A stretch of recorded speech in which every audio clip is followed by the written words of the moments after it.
चलिए भाई। आज जो चैप्टर नंबर है ना, हमारा चैप्टर नंबर 7 है और काफी ज्यादा इंपॉर्टेंट चैप्टर है। Chapter number 7। चैप्टर का नाम है double entry system.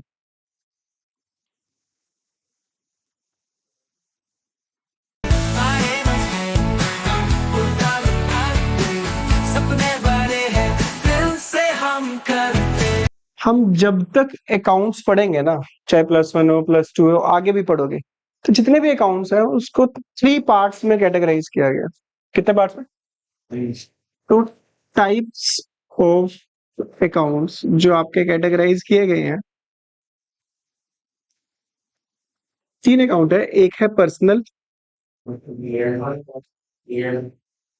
Account. Second account है आपका रियल अकाउंट। और जो थर्ड अकाउंट है वो है आपका नॉमिनल अकाउंट। तो बारी आती है पर्सनल अकाउंट में एक बिजनेसमैन किन किन चीजों को ट्रीट करता है। पर्सनल अकाउंट के आगे फर्दर डिवाइड किया गया है 3 पार्ट्स में। एक तो होता है आपका नेचुरल पर्सनल अकाउंट, एक होता है आपका आर्टिफिशियल,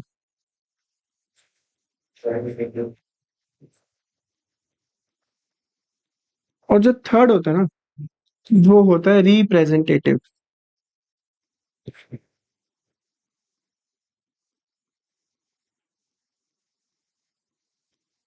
थोड़ा सोच के देखो, क्योंकि अगर आप भी कभी फ्यूचर में बिजनेस करते हो तो आपकी शॉप पर कुछ कस्टमर आएंगे आसपास जो आपके नेबर होंगे, नॉन में होंगे। मिस्टर राजेश है, और राजेश कहता है कि यार थोड़ा सामान दियो। उसने 5000 रुपीज का तुमसे सामान लिया और कहा कि चलो लिख लियो नोटबुक में, मैं तुझे पेमेंट अगले मंथ कर दूंगा, next month.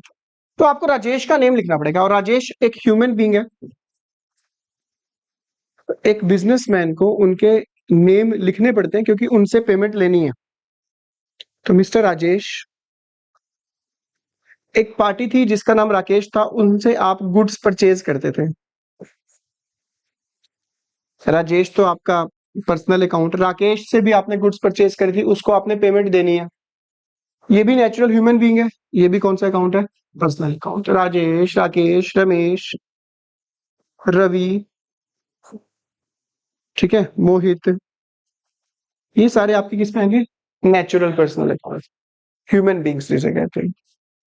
Artificial, any company name, any organisation, institute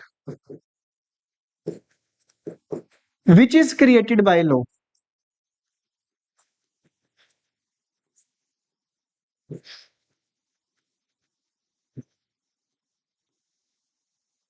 ये किस में आएंगे? ये अपने नेम से ट्रांजैक्शन भी करते हैं, यानी जब स्कूलों की बसेस में पेट्रोल भरवाया जाता है तो स्कूल वाले जब रिकॉर्ड करते हैं अपने स्कूल के नेम से कि हमने फ्यूल डलवाया, ठीक है, तो फ्यूल करवा डलवाया उन्होंने।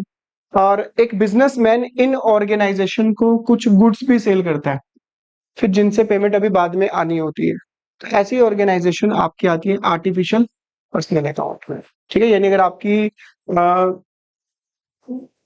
यूनिफॉर्म की शॉप है और आप स्कूल्स में यूनिफॉर्म सप्लाई करते हो, और यूनिफॉर्म की पेमेंट अभी आपके पास आनी है, तो आपने वो पेमेंट किसको करी है? एक स्कूल को आपने सप्लाई करी है यूनिफॉर्म, आपने उनसे पेमेंट लेनी है। तो स्कूल एक ऑर्गेनाइजेशन है which is created by law.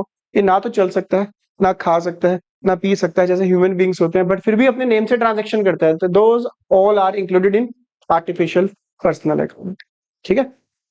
Representative, ऐसा अकाउंट जो किसी पर्सन को रिप्रेजेंट करता हो। जैसे कि तुमने वर्ड सुना होगा outstanding wages, outstanding salary, prepaid rent. ये आउटस्टैंडिंग वेजेस है, सपोज करो 5000 है, ये 5000 रुपीज आपने वेजेस देने हैं। किसको देना है? पर्सन को। तो ऐसा अकाउंट जो किसी पर्सन को रिप्रेजेंट करता हो, that is called representative personal account. Prepaid rent, rent आप एडवांस दे चुके हो, किसको दिया है? ऑनर को। ऑनर को ना, इंसान। ऐसा रेंट जो आप किसी पर्सन को एडवांस दे चुके हो और ऐसा अकाउंट जो किसी पर्सन को रिप्रेजेंट करता है, that is called representative personal account. तो 3 पार्ट्स का आपका पर्सनल अकाउंट है। और इस पूरी अकाउंट में हमारा, अगर तुम्हें डेबिट और क्रेडिट पता चल गया कि किसे डेबिट करना है और किसे क्रेडिट करना है, तो आधे से ज्यादा अकाउंट हो गया तुम्हारा। और इन का रूल है, पर्सनल अकाउंट का रूल है कि कब इनको डेबिट करना है नेम को और कब इनको क्रेडिट करना है। रूल है debit the receiver, credit the giver. अगर ये तीनों चीजें रिसीवर है तो डेबिट, अगर ये गिवर है तो credit. For example, cash paid to Ravi ₹5,000। Ravi personal account है, हमने कैश पे किया। अब तुमने रवि के बारे में सोचना, रवि रिसीवर है या गिवर है। मैंने रवि को कैश दिया, रवि क्या है, रिसीवर। ये तो हो गया रिसीवर, तो रवि को हम कर देंगे डेबिट। फिर अगर आगे आगे लिखा हो कैश रिसीव्ड फ्रॉम हरी, लिखा हो हैरी, लिखा हो हैरी पर्सनल अकाउंट है, हमने हरी से रिसीव किया, हरी पैसे हमें दे रहा है, वो गिवर है, तो हरी को कर देंगे क्रेडिट। तो ऐसे ही आपके उसमें अकाउंट आएंगे नेम के, उससे HDFC बैंक होगा, स्कूल होगा, कोई कंपनी होगी, आपने चेक करना है रिसीवर है या गिवर। ठीक है, तो उसके बेस पे आप उसकी एंट्री कर दोगे। ये था आपका पर्सनल अकाउंट। सेकंड जो आपका अकाउंट है वो है रियल अकाउंट। रियल अकाउंट में आपके पास आती हैं एसेट्स। ये एसेट्स कौन सी होती हैं, ये तुम चैप्टर नंबर 2 में बेसिक अकाउंटिंग टर्म्स में पढ़ चुके हो कि नॉन करंट एसेट्स कौन सी होती हैं, करंट एसेट्स कौन सी होती है। ठीक है, वो पढ़ चुके। तो एक बिजनेसमैन के पास एसेट्स का जो रूल होगा, इसमें आप इंक्लूड कर सकते हो cash, furniture, building, machinery.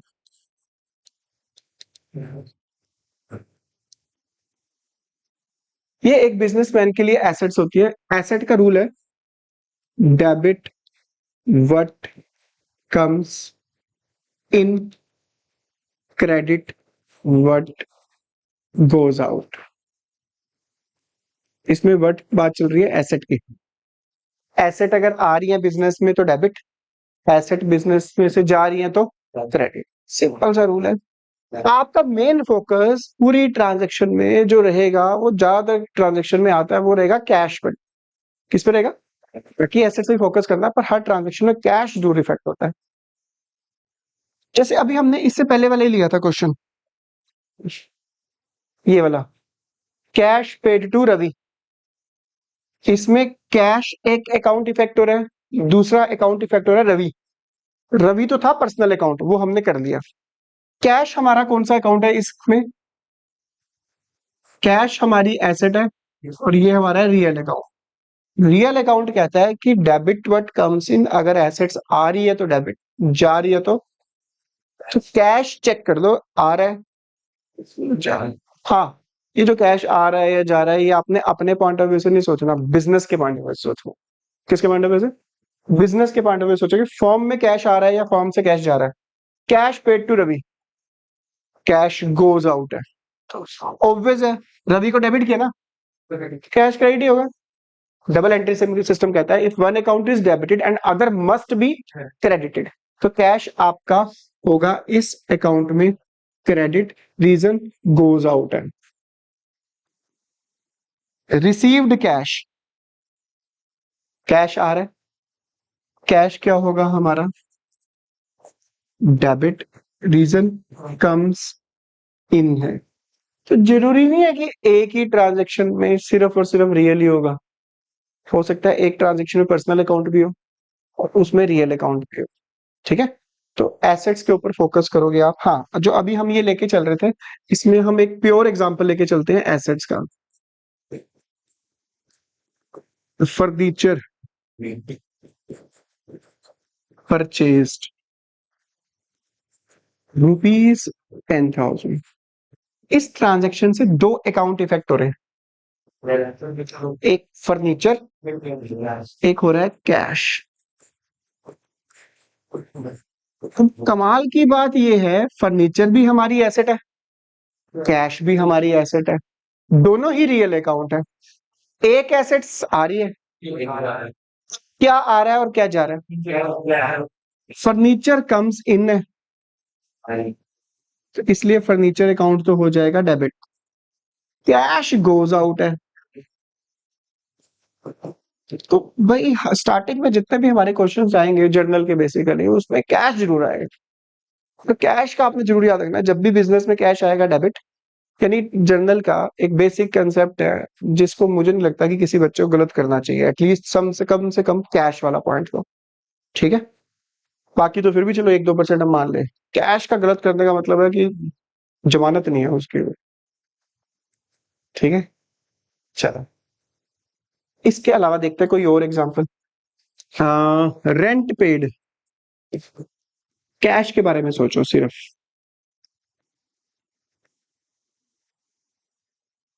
Cash आ रहा है जा रहा है, डेबिट है क्रेडिट। अब कैश एक ऐसी चीज है कि हम डेली बेसिस में भी हम इसका यूज करते हैं।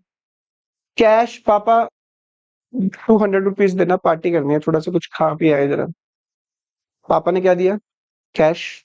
सोच लो कैश आ रहा है या जा रहा है तुम्हारे पास से? तुम्हारे पास कैश आ रहा है, कैश अकाउंट डेबिट। किसने दिया? पापा, क्रेडिट हो जाएंगे।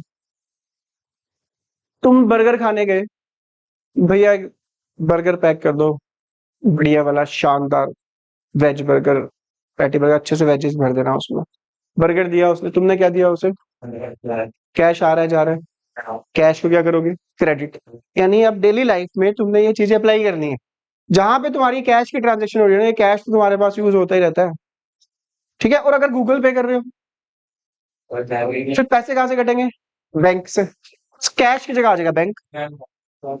ऐसे बैंक में आ रहे हो तो बैंक अकाउंट डेबिट, बैंक से जा रहे हो तो बैंक अकाउंट क्रेडिट। बैंक हमारा अकाउंट कौन सा? पंगा सारा ये पड़ेगा।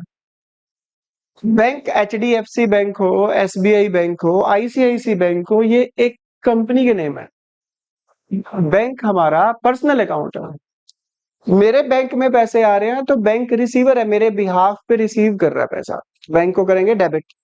अगर बैंक से पैसे जा रहे हैं तो गिवर है, तो बैंक क्या करेंगे? यानी सेम कैश की तरह है, कैश को रिप्लेस कर देगा क्या? बैंक वर्ड डाल देगा। ठीक है, तो रेंट पेड में फिलहाल कैश पेड का मतलब आम का पेड तो है नहीं, कैश वाला ही पेड है। Cash account, cash goes out, तो कैश को क्या कर देंगे? Received interest ₹2,000। कैश तो देखो, रिसीव इंटरेस्ट का मतलब कैश आ रहा है, कम्स इन है, तो ऑब्वियस है कैश अकाउंट होगा डेबिट। एसेट का यही रूल है, डेबिट वर्ड कम्स इन, एक क्रेडिट वर्ड गोज आउट। एक बिजनेसमैन के पास थोड़ा सा सोच के चलना, तुम्हारे हिसाब से क्या क्या एसेट्स आती होंगी। वो फर्नीचर परचेज करता होगा अपने कस्टमर को बिठाने के लिए, वो मशीनरी परचेज करता होगा अगर उसका प्रोडक्शन का काम है। ठीक है, उसने वो वाली मशीन भी परचेज करी होगी जिससे वो बिलिंग करता है, कंप्यूटर भी परचेज किया होगा, सॉफ्टवेयर स्कैन करता है उससे। ठीक है, वो उसने परचेज किया होगा, तो वो सारी उसके लिए एसेट्स है। सारी एसेट्स उसकी होंगी डेबिट। कैश जा रहा है, कैश करेंगे credit. Last account, third account, that is nominal account. ये क्या कहता है? नॉमिनल अकाउंट एक कहता है कि एक बिजनेसमैन के एक्सपेंस एंड लॉसेस को रिप्रेजेंट करता है, एक बिजनेसमैन की इनकम और गेन को रिप्रेजेंट करता है। ठीक है, तो इसके अंदर क्या क्या रिप्रेजेंट करेंगे हम? Expenses and losses, income and gain. Rule कहता है, अब किसको डेबिट करे किसको क्रेडिट करे, मेन मुद्दा है। रूल है all expenses and losses are debited and all income and gain are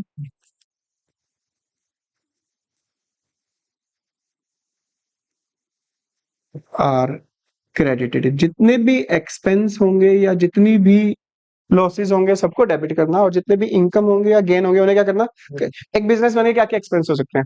worker को सैलरी पे करता होगा, अगर उसकी शॉप रेंट पे है तो रेंट पे करता होगा, अगर इलेक्ट्रिसिटी बिल पे करता होगा, एडवर्टीजमेंट करवाता होगा, ये सारे क्या उसके एक्सपेंसेस। तो रेंट हो, सैलरी हो, कमीशन हो, एक्सपेंस, एडवर्टीजमेंट एक्सपेंस हो, सब क्या कर दोगे डेबिट।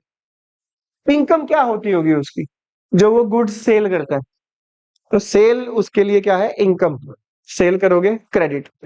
अगर उसने कहीं एफडी करवा रखी है तो उसके पास इंटरेस्ट रिसीव हो रहा है, वो इंटरेस्ट उसकी इनकम है। अगर कोई बिजनेस की ऐसी ट्रांजेक्शन करी उसमें कमीशन आ रहा है, कमीशन उसकी इनकम है। तो जितनी भी इनकम है सब क्या करोगे, क्रेडिट। तो 3 पार्ट्स हो गए हमारे, पर्सन इंसान, कंपनी नेम, कोई रिप्रेजेंटेटिव। रूल है debit the receiver, credit the giver. Assets, furniture, building purchase करता है, मशीनरी परचेज करता है, कैश, ये सब चीजें बिजनेस में आ रही है तो डेबिट, जा रही है तो। प्रैक्टिकली एनालाइज कर लेना, यानी अगर आप किसी शॉप पर भी जा रहे हो ना तो शॉप के पॉइंट ऑफ व्यू से सोच लेना कि शॉप वाले के लिए क्या होगा ये। ठीक है, तो वो हो गया। नॉमिनल में अब ऑब्वियस है, गुड्स बेचने के लिए उसे कुछ खर्चे भी करने पड़ते होंगे, है ना। ऐसा तो है नहीं गुड्स लेकर आया और घर जाके सो गया, सुबह देखा गुड्स चली गई, पैसा भी आ गया, पैसा उठाया फिर सो गया जाके, ऐसा तो नहीं। ठीक है, तो उसको कुछ एक्सपेंस करने पड़ते हैं, all expenses are losses are debited. और कोई इनकम भी आती होगी उसके पास, उन्हें क्या कर देंगे हम, क्रेडिट। तो हमारा चैप्टर नंबर 7 में कुछ अगर इसका इस एग्जांपल लेके चले, इसका बिजनेसमैन ने रेंट पे किया। 2 अकाउंट इफेक्ट हो रहे हैं, एक इफेक्ट हो रहा है रेंट अकाउंट, दूसरा अकाउंट हो रहा है इफेक्ट, ये हमारा एक्सपेंस है डेबिट, कैश हमारी एसेट है, कैश गोज आउट है। ठीक है, salary paid, salary debit, cash जा रहा है। ऐसा नहीं है, इस ट्रांजेक्शन 2 अकाउंट इफेक्ट हुआ है, एक रियल अकाउंट इफेक्ट हुआ है और एक नॉमिनल। तो उस समय जर्नल एंट्री करते समय हम ऐसे रूल्स तो चलो क्या अप्लाई करने हैं, इतना ज्यादा तो टाइम नहीं होगा हमारे पास। आपको तो बेसिक कंसेप्ट पे रहना है, कैश आ रहा है या जा रहा है। ऑब्वियस है कैश का आपने फाइंड आउट कर लिया तो उसका ऑपोजिट दूसरा होगा। इसमें कैश जा रहा है क्रेडिट, तो अंडरस्टूड है दूसरा अकाउंट क्या होगा, डेबिट ही होगा, वो तो क्रेडिट होने से रहा।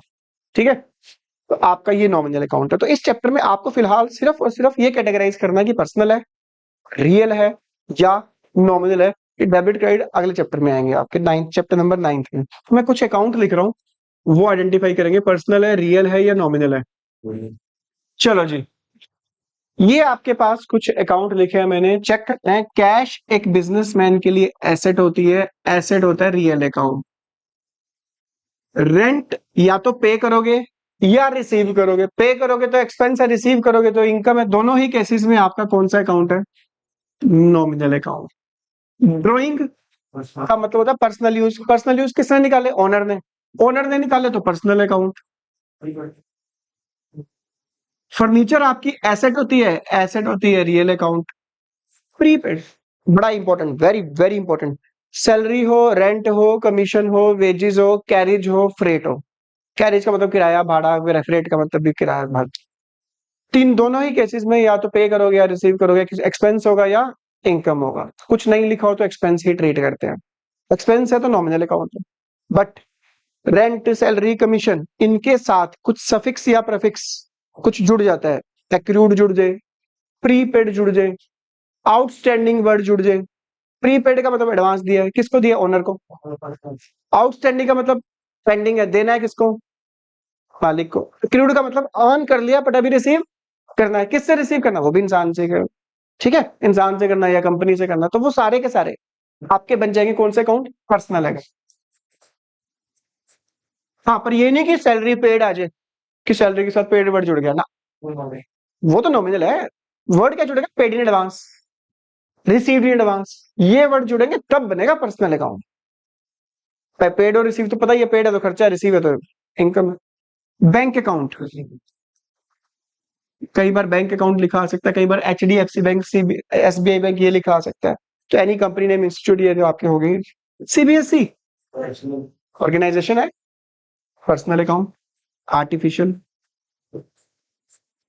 फ्रेट भाड़ा, किराया, सामान आता है उसका भाड़ा बुड़ा देना पड़ता है, हम खर्चा है, नॉमिनल। कैपिटल, ओनर लगा रहा है बिजनेस में, ओनर इंसान है, पर्सनल अकाउंट। कैपिटल किसको रिप्रेजेंट करती है? ये रिप्रेजेंट कर रही है मालिक को, इंसान है वो, ह्यूमन बीइंग है, ठीक है। तो personal account. Accrued, personal, that rent which we have earned but not receive, receive करना है, किससे रिसीव करना है? उस पर्सन से रिसीव करना है, पर्सनल अकाउंट। वैसे भी रेंट हो, सैलरी हो, कमीशन हो, इंटरेस्ट हो, वेजेस हो, कैरेज हो, ये सारे खर्चे ही होते हैं। साथ में कुछ ऐड हो जाए तो नॉमिनल से बन जाते हैं पर्सनल अकाउंट, ठीक है जी। तो एक, हाँ मुझे बताना, ये वर्ड लिखा हुआ है डिस्काउंट अलाउड,